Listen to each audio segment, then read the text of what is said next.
तमाम कयासों और अटकलों के बाद आखिर 24 फरवरी को वो पल आ गया जिसको लेकर पूरी दुनिया में एक शंका व्यक्त की जा रही थी। आखिर रूस और यूक्रेन के बीच विवाद क्या है? रूस के मुकाबले कहीं छोटे देश यूक्रेन की सामरिक और रणनीतिक स्थिति क्या है? दोनों देशों के बीच नाटो सहयोगियों की भूमिका क्या है? अमेरिका इस विवाद में कहाँ है?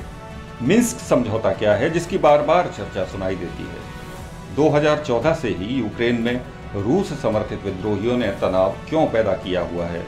भारत के दोनों देशों के साथ कूटनीतिक संबंध हैं, ऐसे में भारत खुद को कहां देखता है? ये कुछ ऐसे सवाल हैं जो आज बहुत महत्वपूर्ण हो चले हैं। तो आइए सबसे पहले बात शुरू करते हैं यूक्रेन और पड़ोसी रूस की भौगोलिक स्थितियों से। यूक्रेन आखिर है कहां?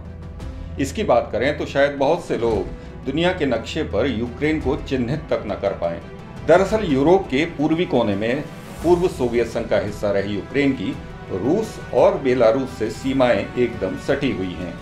देखा जाए तो रूस और यूक्रेन विवाद की जड़ें पूर्व सोवियत संघ के बिखरने के काल में हैं। वॉशिंगटन पोस्ट में संवाददाता रहे डेविड रेमनिक ने अपनी किताब Lenin's tomb last days of the Soviet empire में लिखा है कि लेनिन मानते थे यूक्रेन का हाथ से निकलना रूस के सिर कट जाने जैसा है। राष्ट्रपति पुतिन ने भी माना कि सोवियत संघ का विघटन पिछली सदी की सबसे बड़ी त्रासदी रही है।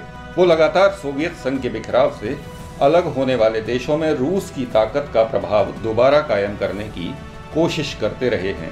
पुतिन मानते हैं कि रूस और यूक्रेन का इतिहास और आध्यात्मिक विरासत एक ही है। ध्यान देने की बात है कि 90 के दशक में शीत युद्ध खत्म होने के बाद नाटो यानी नॉर्थ अटलांटिक ट्रीटी ऑर्गेनाइजेशन का पूर्व की ओर विस्तार हुआ था। इसके चलते वो देश भी इससे जुड़ गए जो पहले सोवियत संघ का हिस्सा रहे थे। जाहिर है रूस ने इसे खतरा माना। पुतिन का मानना है कि नाटो यूक्रेन को लॉन्च पैड बनाकर रूस पर मिसाइलें दाग सकता है। नाटो की वेबसाइट पर टॉरस कुजियो का एक लेख है जिसमें वे लिखते हैं कि वर्तमान संकट के पीछे सबसे बड़ी वजह यही है कि रूस यूक्रेन को फिर से अपने प्रभाव में शामिल करना चाहता है। इस विवाद की एक और वजह है जिसके आर्थिक आयाम हैं। भौगोलिक स्थिति की बात करें तो रूस के बाद यूक्रेन यूरोप का दूसरा सबसे बड़ा देश है। यूक्रेन के पास काला सागर है और इसकी सरहदें 4 नाटो देशों से सटी हैं। रूस वो देश है जो यूरोप की कुल जरूरत की 1/3 नेचुरल गैस सप्लाई करता है। इसकी एक बड़ी पाइपलाइन यूक्रेन से होकर गुजरती है।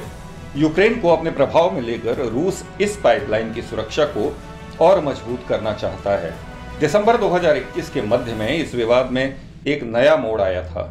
रूस ने अमेरिका सहित पश्चिमी देशों से यह लिखित आश्वासन मांगा था कि नाटो पूर्वी यूरोप में अपने पांव न पसारे। इतना ही नहीं, रूस ने पोलैंड और बाल्टिक राज्यों से नाटो सेनाओं की वापसी और यूरोप से अमेरिकी मिसाइल आदि को हटाने की मांग की थी। रूस की सबसे अहम मांग है कि यूक्रेन को नाटो में शामिल न किया जाए, लेकिन जैसी आशंका थी न अमेरिका ने और न ही नाटो देशों ने रूस की इन शर्तों के लिए हामी भरी। इधर रूस ने यूक्रेन पर दबाव बढ़ाते हुए कहा कि अगर नाटो नहीं झुकता तो कीव खुद को कूटनिरपेक्ष घोषित कर दे।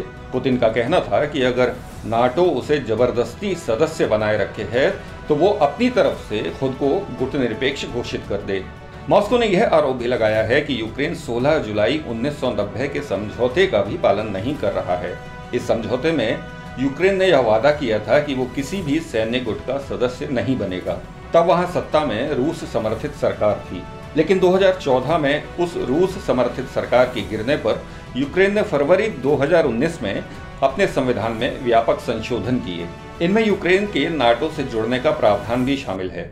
रूस ने तब आरोप लगाया था कि यूक्रेन ने संविधान में ये संशोधन अमेरिका और नाटो से जुड़े पश्चिमी देशों के कहने में आकर किए हैं।